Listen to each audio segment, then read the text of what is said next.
Are you looking to make your new Abyzz pump work with your Apex by Neptune systems? Hello, this is Carlos from CoralView, welcoming you back to another episode of CVTV. In a previous video, we covered the basic fundamentals and the new features of the Abyzz pumps. In this video, we will concentrate on connecting your Abyzz pump to a third-party controller by using an available 0 to 10 volt port.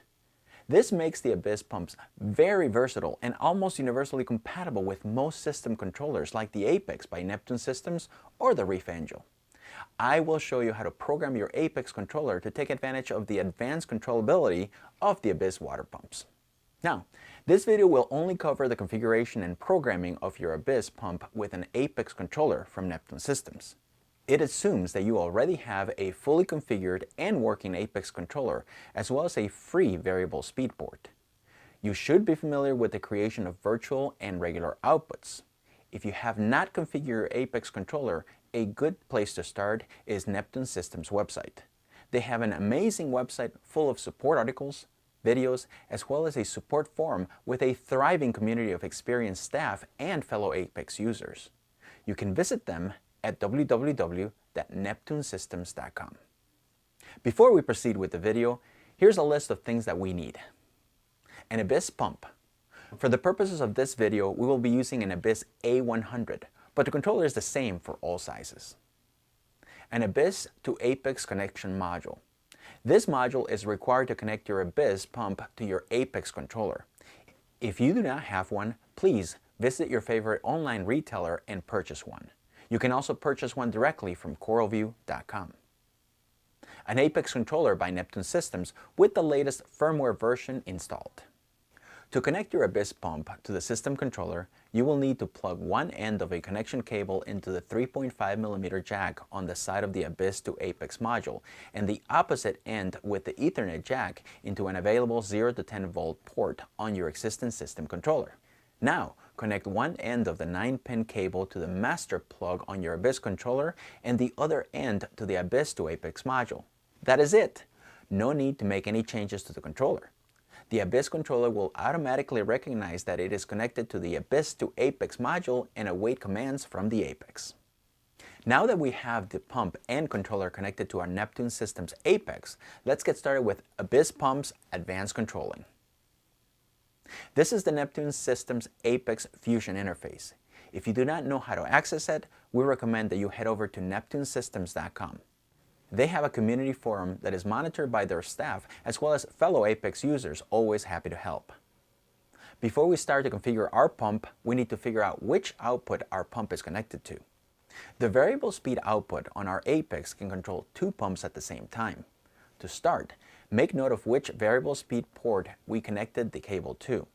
If we connected the cable to variable speed port 1 and 2, then we know our pump is going to be controlled by either variable speed output 1 or output 2. With that in mind, we must first turn both outputs off by moving the slider to the off position. Now click on the gear icon to the right of the variable speed output 1 name.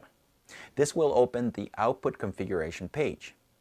Set control type to advanced, clear the configuration window and then type set 50. Save your changes by clicking on the orange cloud icon located on the upper right hand and repeat the same for variable speed output 2. Now, turn on your Abyzz Pumps controller.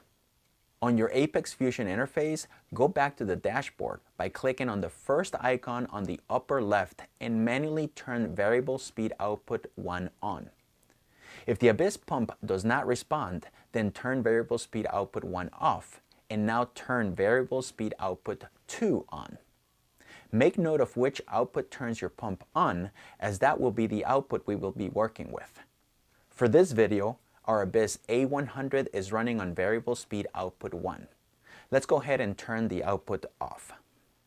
Now, once again, click on the gear icon to the right of the output's name to access the output configuration page. Let's go ahead and rename this output Abyzz-A100. Don't forget to save your changes.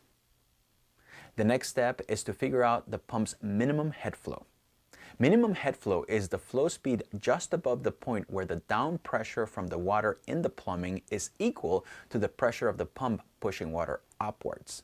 Basically, it is a point where water in the plumbing does not go up or down, but instead stays at the same level even when the pump is running. The minimum head flow is different for every system as it's based on each individual setup. The total length of the plumbing, the number of corners or splits, all affect the total flow output of the pump. On the output configuration page, click on the wand located on the upper left corner. It is the third icon from the left. This is the advanced configuration wizard. Since this output has never been configured before, Apex loads up a sample program. In this case, we're going to delete all time points except for the first. You delete the points by clicking on the orange gear icon to the left of the point and then select Remove Point. Go ahead and save your changes. As you can see, the pump should now be on and running at 10% intensity. In order to find the minimum head flow point, we need to slowly raise the point's intensity and keep a close eye on the return output inside our tanks. As soon as we see water coming out of the pipe, we make note of that intensity. That intensity is our minimum head flow. A good place to start would be about 50%. Click and hold a single point on the graph and slide it up to 50%. Then save your changes. If water is coming out of the return pipe, then we need to lower the intensity a little bit. Click and hold the point and drag it down to 40%. Save your changes and then look at the output pipe. If water continues to flow out, then proceed to lowering the intensity a little more. If water stopped flowing out, then we know that 40% is below the minimum head flow. This means that 50% is our minimum head flow, and we must remember that all flow patterns for this pump should never be configured lower than 50% intensity. With that in mind, we can now proceed to program our pump. Using the same simple graph, we can go ahead and add more points to create different flow patterns during the day. To add more points, just click on the orange icon next to the point and select Add Point. In this video, we're going to create a 4-point schedule. Since we're using the Abyzz A100 as a return pump, we're going to have one constant intensity during the day and then slow the pump down a little bit at night. Click and hold the dot of the first point. Now drag that dot to the right until we reach 0700 hours with an intensity of 60%.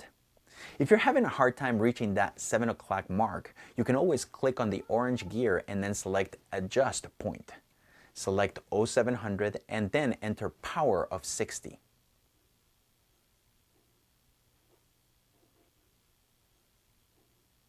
Let's go ahead and add a second point at 0800 hours with an intensity of 80%. Create a third point for 2200 hours with an intensity of 80%, and finally, create one last point for 2300 hours and an intensity of 60%. Don't forget to save all your changes. Now we have a return pump that runs an increased intensity during the day, and then at night, it slows down a little bit to give our critters a little break. Well, we hope this video was helpful and you got a good understanding on how to connect your new Abyzz pump to your system controller. Please use the information you learned as a base or starting point and feel free to experiment more. Your pump is now able to do things that it could not do before, so have fun with it. The sky's the limit. If you would like to learn more about the Abyzz flow pumps, including detailed specs, beautiful high-quality pictures, and replacement parts, head on over to coralview.com. If you have any questions or issues with the product, don't hesitate to visit our support portal at coralview.com/support. Our friendly support reps are eager to help you with any questions or issues you may have. Don't forget to subscribe to our YouTube channel to stay up to date on all our latest product reviews and tutorial videos.